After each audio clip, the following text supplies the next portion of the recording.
pagbabalik ni Ma'am Shirley at kongreso ngayon si Mr. na. Salamat ulit sa inyong pag-attend ngayong araw at sa ating pagkitang dito. Lord, we just keep everything up to you. Bahala na rin sa aming programa ngayong araw. Jesus name we pray. Amen. Nagbigay ng isang maliwanag na putita. Paggabi, nakikita mo natin ang ating parol dyan. 19 parols po yan. Pero may isang napakasinag na parol na dumating po dito sa Nayong Tsinoy. Ako ay magbibigay po sa atin ng mahahalagang update for almost 2 years. Ang ating pinakamamahal, Tita Shirley Bangayan.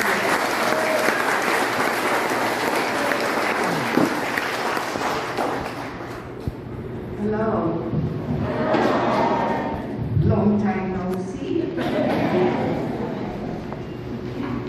Gusto ko ikwento sa inyo ang nasa aking buhay. Itong the last 2 years, makikita ninyo ang kamay ng Diyos sa aking buhay. Noong 2019, naghingi ako request from the LFCF board and members na maghanap ng younger members of the foundation. Sabi ko, dapat yung mga anak natin sumali na sa foundation kasi matanda na kami yung mga original members.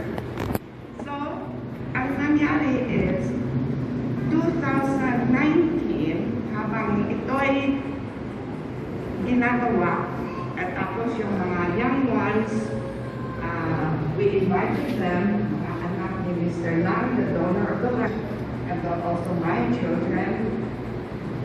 2019, sa December, ang husband ko was discovered to have yung kanyang cancer. Marami na, hindi na kaya igamot. And so, we knew that God had plans to take him. And good that in January 2020, yung new board of LFCF was installed. They accepted the position. Mr. Jeffrey Lang, the son of our landowner, Mr. John Lang, agreed to be president. And of course, he's too busy, and so we needed somebody who's also a volunteer like me, who can come here to help in the management. And it's God sent my son-in-law, Jonathan Chan, kasi siya may puso, also very caring for mga mahihirap. And I was so happy he agreed to help me, and so he took on as executive director in January. This is January. And then sa accounting naman, his wife, my daughter, Cindy, who is like me, an accountant, so I need to take care of finances on the, as treasurer. And then we needed naman yung active members in LFCF, yung pumupunta dito. So we invited Dr. Alvin Altaba and Angel to be in the board of LFCF. And then Mrs. Jane Chile is the faithful one later on to continue to be part of the board. Okay. So yun. So in January, yun ang nangyari. May bagong board ang LFCF. March, ang pandemic, March 15, umpisa ng pandemic. So it was really yung timing ng Diyos na yung husband ko, wala na, hindi na na ayaw na niya pagkamot.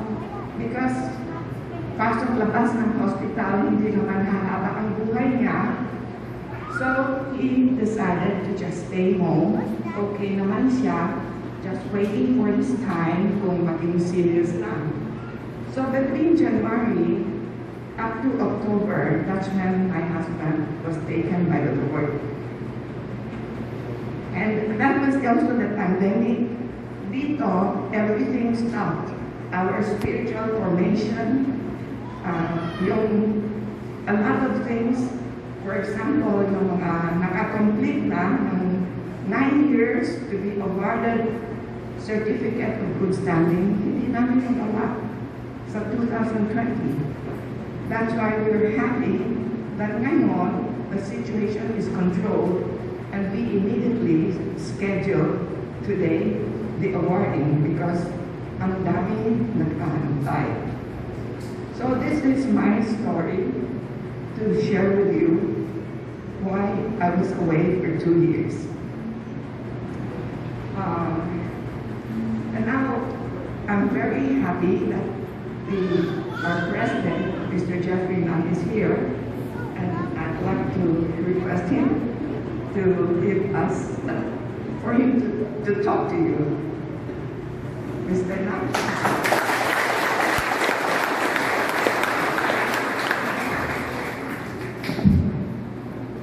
Magandang hapon po sa inyong lahat.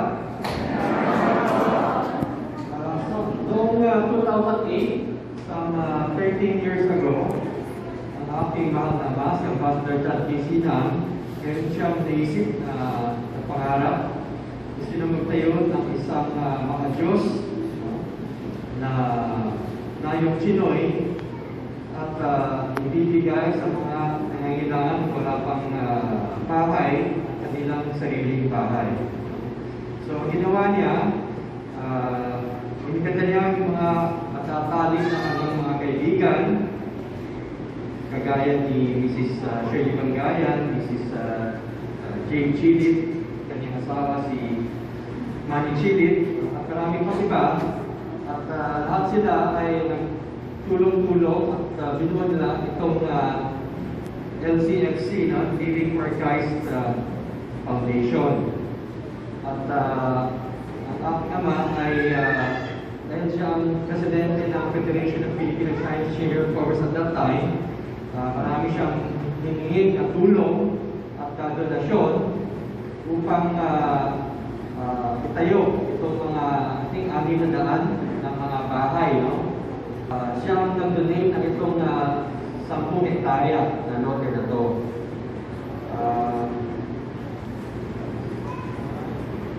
Bagamat wala na siya noong 2013, alam ko na nandito siya.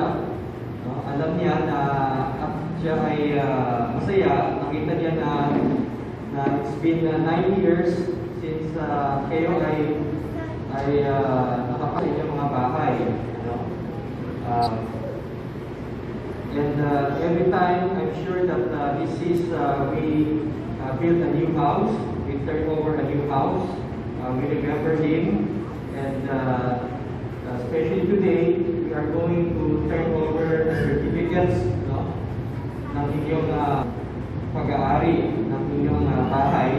So I'm sure this will make him even happier, knowing that his dream 13 years ago is now going to be achieved today. So I hope all of you will appreciate all the things that my father and all the other donors, and all the other hard work that has been done by Mrs. Shirley Bangayan and her family. Palakpakan naman natin.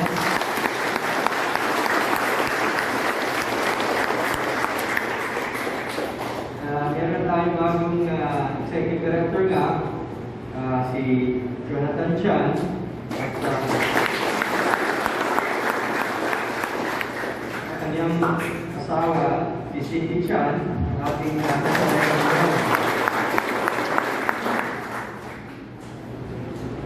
So, sana naman, ma-appreciate niyo yung mga ginawa ng lahat ng mga tao na to at sana pumili kayo ng mga mahuhusay, magagaling at mabubuting tao upang maging leader, no, ng Nayong Tsinoy na to. So, congratulations and maligayang Pasko. Salamat sa inyo at mabuhay tayong lahat.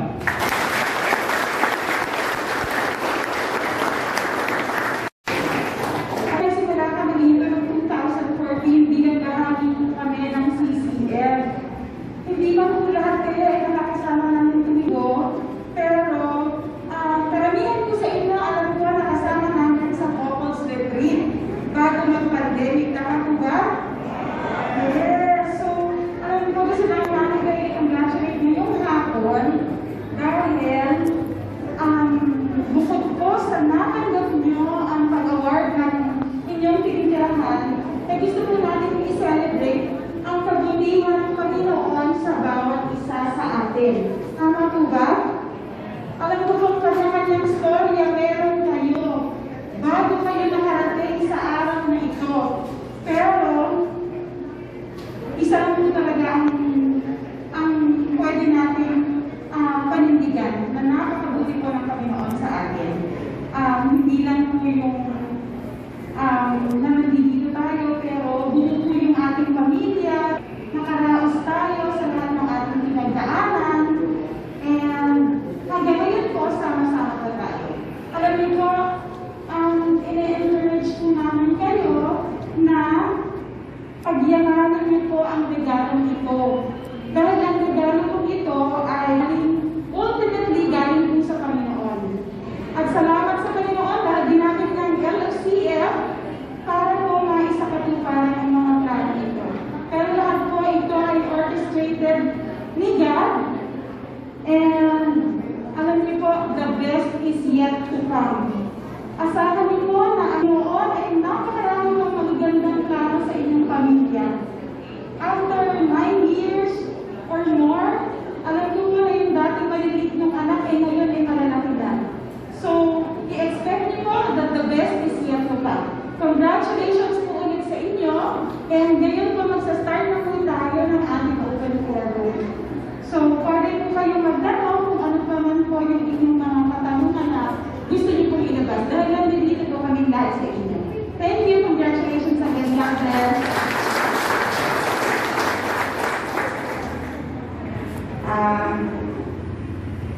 Itong open forum, we will comment muna on, I'm sure, yung nakakuha ng Certificate of Good Standing, gusto nila malaman anong next procedure, gusto nila mag-claim ng title, tama ba?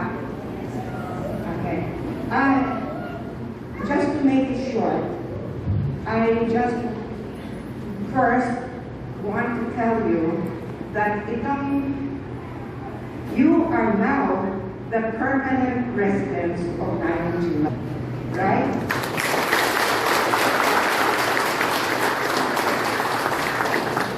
Dapat itong village is yours. Eventually, kung lahat ay nakakuha na ng Certificate of Good Standing, ito, kayo na ang mag-manage, hindi LFCF. Alam niyo yan? That's why in the past several years, since 2015, tinuturuan ko ang Governance Council paano mag-manage. Sila ang tinatanong ko kung anong mga decision ko, tinatanong ko sa kanila. Kasi hindi pwede ako mag-issue ng policies, hindi ko alam yung situation of the people who live here. So, I always ask for the recommendation. I always have a meeting with your elected leaders just to show you that you can vote for the people who will govern you. Nakintindi niyo? You understand? It's not LFCF You elect your leaders who will be the management of this village, but still being guided by LFCF because there are still 500 houses that will need to be awarded certificate of good standing. Clear? Okay. So you can be sure that whatever we do, a decision comes from you through your leaders. You are the ones here. You have to protect what kind of people you want to stay here.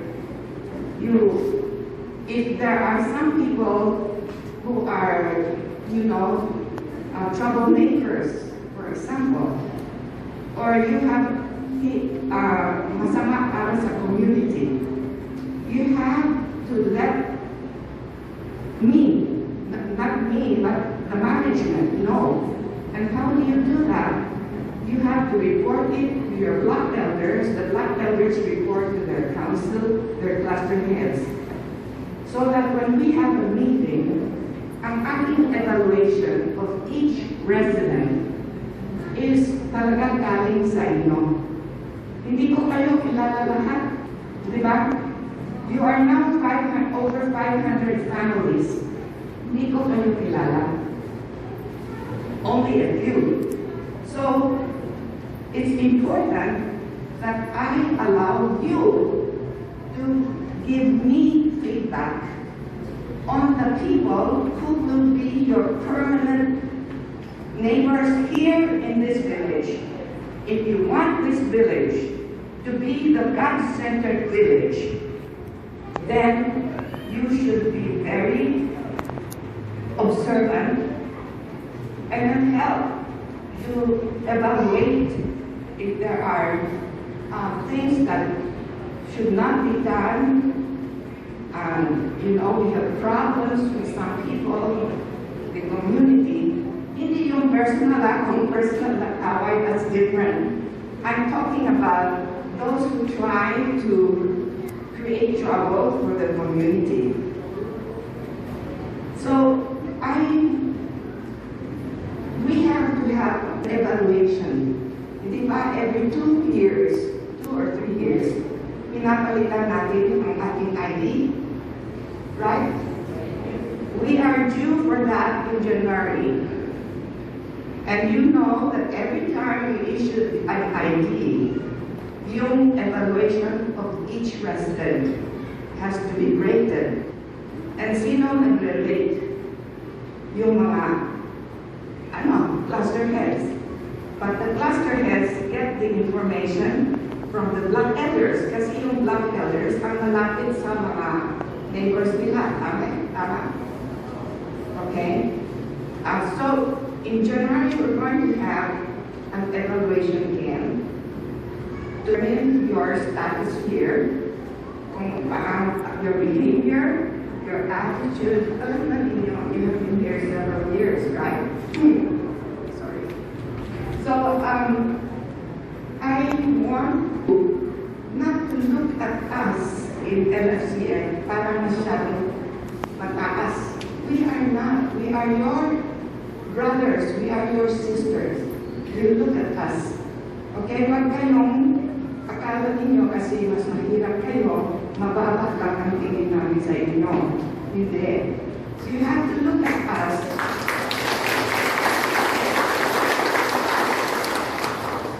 You have to look at the management of LFCF as your nanay, your tatay. And you are our children. We educate you to be the model person to live in Nayong Tsinoy, so it can be the God-centered community, which is the purpose why God created Nayong Tsinoy. Why God used people like Ambassador John and people who volunteer, because God has plans. This is God's beloved community. So I want to tell you, marriage is very, very accessible. if you want to, gusto ninyo na meron kang sasabihin sa management, directly, you can do that. You just request in the office, pwede bang appointment? Gusto ko kausapin si Jonathan, gusto ko kausapin si Tita Shirley, okay lang. Alright? We will give time. Kasi we want to hear from you. Hindi lang kayo malayo. We want that you feel that you can speak up. Okay? You can, of course, it is better you talk to the black elder and then the cluster heads, and then the cluster head and the black elders, they are called the governance council. Of course, they are also told to respond, you know, and they help me make decisions on every situation. We nag-discuss kami, and then they give a recommendation. Kung itong tao ay talagang matigas ang ulo, so we try to soften that person, try to understand him. That's yun ang proseso. Now this open forum, I want you to feel free to stand up and ask any question you want. Dahil wala tayong time, we can first start with yung proseso ng titulo. Okay. Let's clear. Itong property, actually, is a property of the Nang family. Okay? Dinonate ni Jeffrey's father, donated it to LFCF. And then he said, I want this as a housing project to build houses for those who cannot afford houses. Ako naman, kasi ako lang ang may time and as a volunteer to come because all the rest of the members are busy with their own businesses. I accepted it because ang aking purpose to accept it is not just to award houses, it's because I can capture the community and lead them to God. Na, nakuha niyo? Okay, it's not because, oh, I will be there and this community will be under me. No, I wanted to form the people that we give houses to become God-centered, to know God. And so everybody God-centered, we will have a peaceful community. And eventually, what happened is, yung land, we had to put the name of LGU para yung kalye, kasi itong lote mababa, talagang baha, 2 meters deep. So yung we asked, so the president at that time was Gloria Macapagal. And sabi ni President Macapagal to Mr. Nang, who requested for her to elevate our land kasi baha It's because of the road. Sa Quezon Road, nag-road building tumaas. So the president said, you have to put title in the name of LGU so that you can get a budget to fill up your land. That's the reason why ang titulo ay nasa pan ng LGU. Alright? Then, when it was given in the name of LGU, LGU signed a MOA with LFCF that they are the owners of the land, LFCF alone has the right to develop the land. So, ang LGU nagtambak lang. Pero LFCF spent about 150 million to build the houses, the roads. Ang nakikita ninyo dito, lahat ng mga community centers is from donations of members of Living for Christ, not LGU. The market, the school, everything. So now, because yung title is in the name of LGU, you want to claim ownership, you have to go to LGU. Wala na kami dyan. Because LGU is the owner of the land by name, and if you want to claim it, sila na bahala. I don't know what is the charges, hindi ko na alam. But LGU will not give you the title unless you have a certificate of good standing from LFCF. That's all.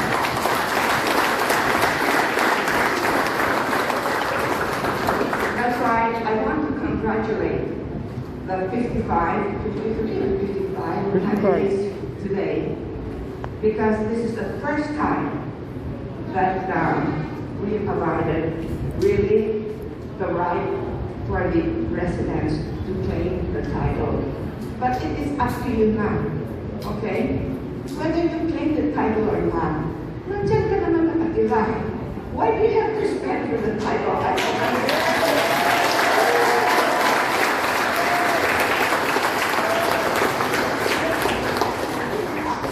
You know, if you put it in your name, in the future, magtatax ka. Ngayon, under LGU, there's no tax.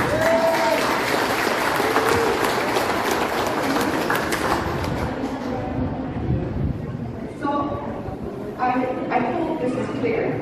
Now, if you have any other questions, anything right now, I will give you some time. Please, kahit na sino ang may questions, I will be here to answer it. Because I would like everything to be clear. Maraming naka-misunderstand. So I hope you will take advantage of this opportunity to ask.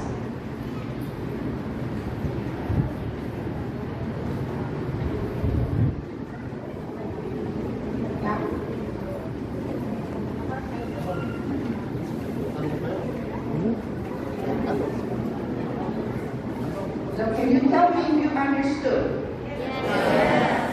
You understood? Yes. No questions now? Yes. Okay. Remember this. Management is available to meet with you anytime you request on a serious matter. Okay? Something that concerns the peace and harmony of the village. You feel free always to ask LFCF office, write a letter or something to be given to management. Jonathan or me, we will read it. And then we'll get back to you. Okay? And I think Jonathan has something to say to you. Ito ako lang sa lahat, no? Kasi for the last 2 years, kami kasama-sama ng mga club health, mga club health, no? Si Brother Elias, Marilig. Nalilisi na ako lang sa inyo lahat, no? Na ang responsibilidad namin sa inyo, magtingnan mo. Kasi marami kami nalilinig na mga hataw, mga kwento. Pero ang naiintindihin, nandito kami si Shirley, lahat kami na volunteer basis. So, kung yung intention na masamahin itong komunidad, so nandito kami para tumulong o para mga soberani nyo, hindi ko naman kami open sa road. Number 2 kasi, may mga insidente dito sa mga Nayong Tsinoy na hindi ka halos na-alis na mangyayari. So, siyempre, kailangan din namin ang tulong yun para protektahan ang komunidad niya. Kasi tandaan niyo, huwag ko naman sabi niyo, kayo ang magkatira dito, kayo ang magprotekta sa inyong komunidad. Kasi hindi namin kaya na pamilang ng magprotekta para sa inyo. So maraming, alam din naman yung mga insidente dito. Alam niyo rin yung mga nabalitaan tayong nag-molest siya, mga ano. So yung talagang, tandaan niyo, the only way na napapaalis dito sa Nayong Tsinoy, meron tayong mga ganun violation. So hindi niyo para sa kapakanan din ng mga karami yun. Isipin niyo, isang bulok na prutas para mabulok ng lahat. Kailangan natin tanggalin yung bulok ng prutas na yun. Hindi na po pwedeng lagi na lang na kailangan humihingi kami ng tulong din sa inyo na protektahan niyo rin ang komunidad niyo. Kami pagkakamali na alam yung mortal na pagkakamali. Alam niyo naman kung mga insidente nila. Tulungan niyo din kami tanggalin ng tao na yun kasi naman yung grupo niyo. Parang ano, nanalimik ako, nag-molest sa kanyang mga anak. Dapat pa na dito sa komunidad yun. Malinaw naman na yun, kailangan paalisin. Okay lang pa sa inyo mga bata, yung mga anak ko, tatakbo. Tapos may alam nyo na nag-molest siya ng bata. So, kailangan na tulong nyo doon sa pagpaalis ng mga ganyan ng mga sulok ng ugali. So, yun lang. So ngayon din, dahil sinabi ng binanan ko, na meron na mga katanungan, ngayon ang pinakanggan ng pagkakataon ng magkaroon kayo, di ba? Kasi, nandito naman kami ngayon, dati kasi naman kami dito, pero dahil sa natin na open forum naman, kung gusto niya kami mag-usap, pwede niyo naman nabigay ng mga question head. Kung hindi ka naman kami okay. Kung hindi ko mapasagot, pwede ka naman itanong sa kanila ang karapat dapat masagot. So yun, so tandaan yun, nandito kami as volunteer. Hindi kami kasi nakalangan na meron kami sa interest sa tumpay, interest sa market. Wala kami actually, hindi niya ako volunteer. Sabihin mo, tulak tayo, hindi walang tawag tulak tayo. Pero nasa puso namin na tumulong dito sa komunidad. Yung kinausap naman ngayon ko at si Mr. Jeremy, talagang medyo nakalangan hindi ako pero na-realize ko, okay, para sa Diyos, hindi naman para sa kanya, ako para sa Diyos. So, tandaan niyo lagi, kailangan namin ang tulong na para maprotektahan yung komunidad. Hindi namin kaya na kabila.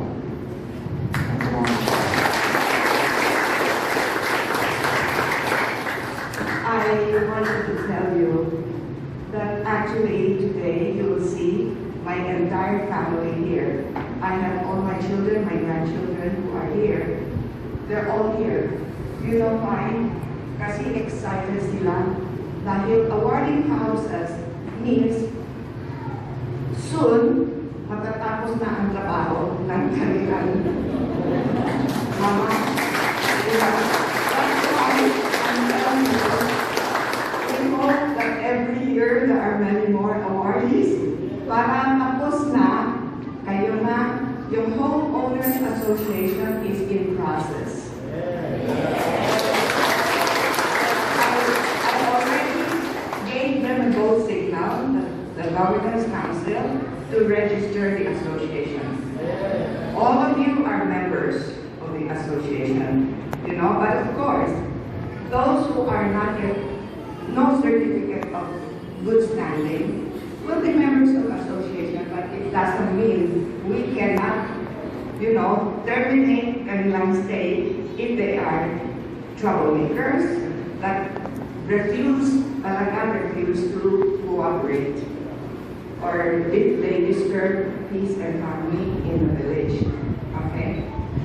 So, I'm just telling you how, you know, they're eager, my family. They see this. I'm also happy. Finally, after the first batch was awarded 2010, the first batch. And so, so on until the next every year, there should be some awarding. And in the meantime, the Governance Council is learning.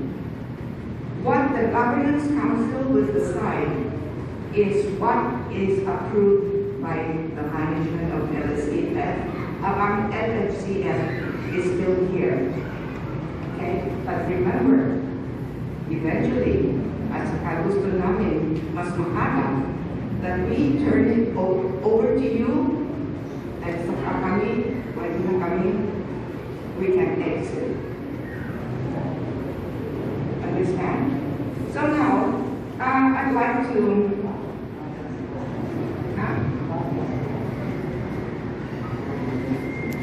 do you have some questions?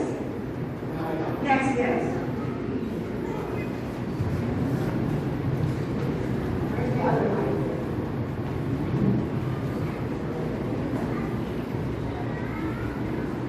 Magtatanong na kayo, yung mga laman, kasi matakot kayo.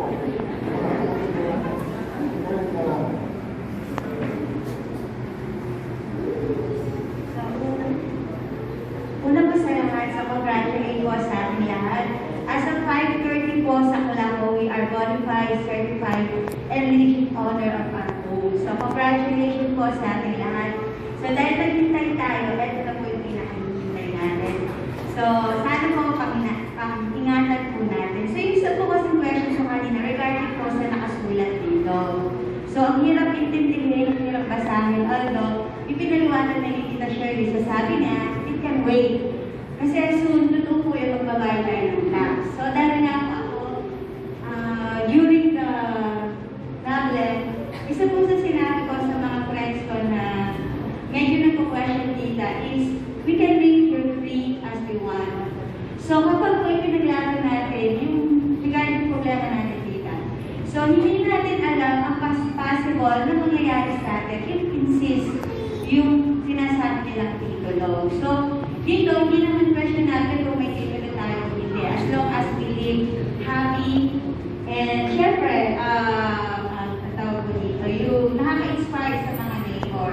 So we can wait kasi sabi ko, as soon as God will, ibibigay niya kung ano yung nararapat sa atin. So thank you, Tita. Pwede naman po palang hindi pa natin i-practice yung ating titulo. So makakapag-ipon pa po tayo na pang-titulo natin kung gusto po natin. So thank you, Tita, for the clarification na nakasulat dito.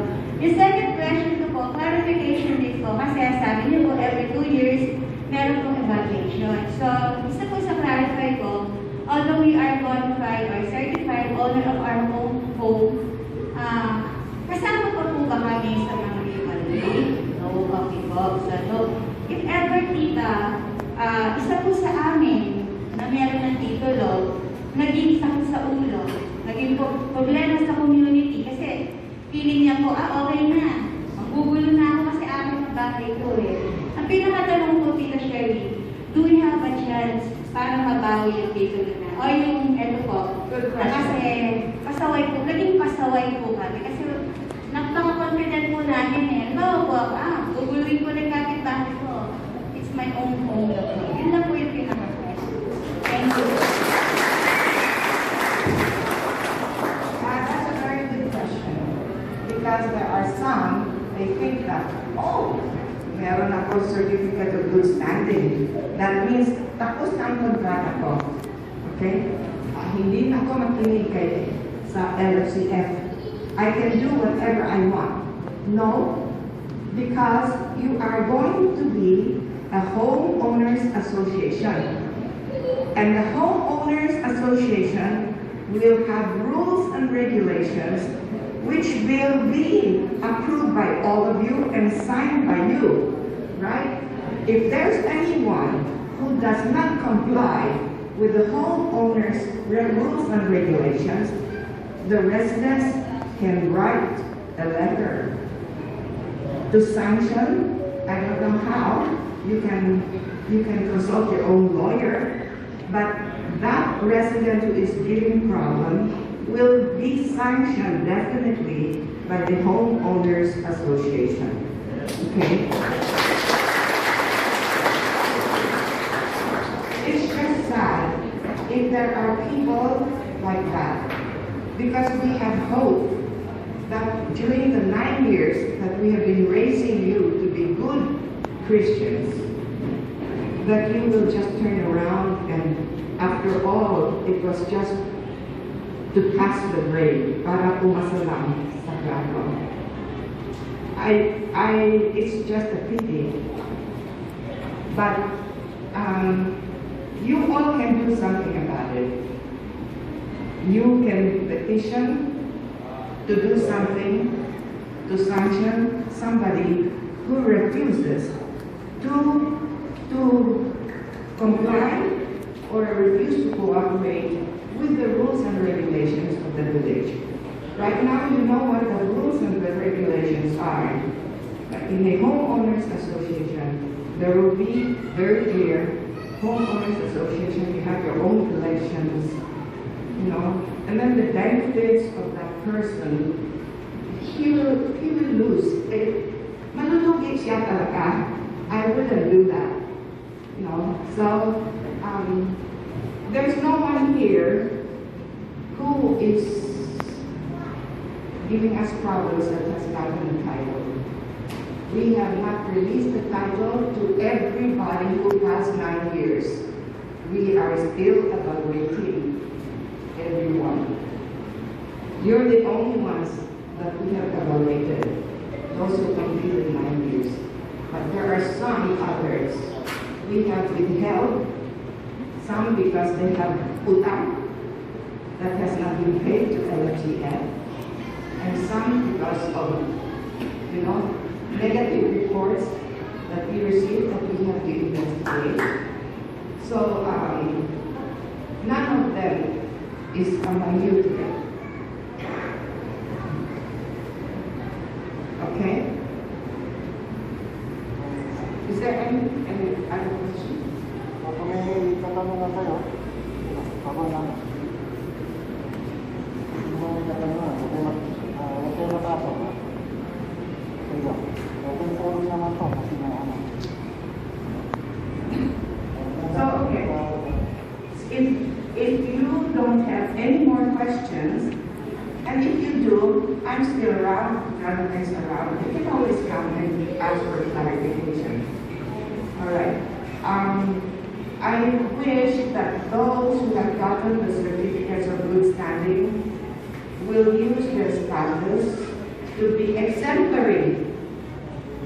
Be exemplary and try to be leaders of this community. Can you do that? Yeah, that's good. And now I'd like to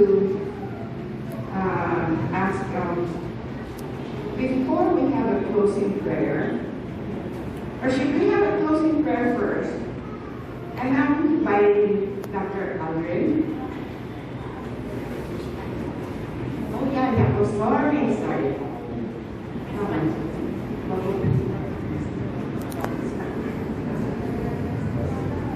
Yes. Sige, maraming salamat po. Natapos na po na